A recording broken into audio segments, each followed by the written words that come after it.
ಇತಿಹಾಸದ ಪುಟಗಳನ್ನೊಮ್ಮೆ ತಿರುವಿ ನೋಡಿ. ದಕ್ಷಿಣ ಪಥದ ಹೆಮ್ಮೆಯ ವೀರಪುತ್ರ ಕಲ್ಪನಾ ಚತುರ ನಾಡಪ್ರಭು ಕೆಂಪೇಗೌಡರ ಜಯಂತಿಯ ಹಾರ್ದಿಕ ಶುಭಾಶಯಗಳು. ಇವತ್ತು ಜಗತ್ತೇ ಬೆರಗಾಗುತ್ತಿರುವ ಈ ಬೆಂಗಳೂರು ಯಾರೋ ಸುಮ್ಮನೆ ಕೊಟ್ಟಿದ್ದಲ್ಲ ಸ್ನೇಹಿತರೆ, ಇದು ಕೆಂಪೇಗೌಡರ ರಕ್ತ ಬೆವರಿನ ಮಹಾಕ್ರಾಂತಿ. ಕಾಡು ಮೇಡಾಗಿದ್ದ ಜಾಗವನ್ನ ನಗರವನ್ನಾಗಿ ಮಾಡಲು ಗೌಡರು ಪಟ್ಟ ಕಷ್ಟ ಅಷ್ಟಿಷ್ಟಲ್ಲ.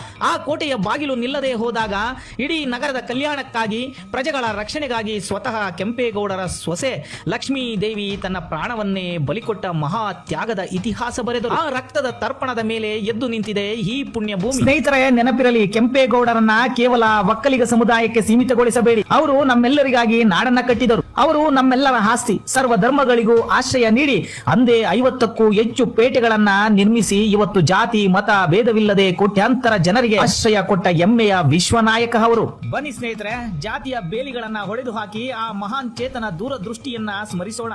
ನಮ್ಮ ಹೆಮ್ಮೆಯ ನಾಡಪ್ರಭುವಿನ ಸಾರ್ವತ್ರಿಕ ತತ್ವಗಳನ್ನ ಎದೆಯಲ್ಲಿಟ್ಟುಕೊಂಡು ಮುನ್ನಡೆಸೋಣ. ಜೈ ಕೆಂಪೇಗೌಡ, ಜೈ ಕರ್ನಾಟಕ ಮಾತೆ.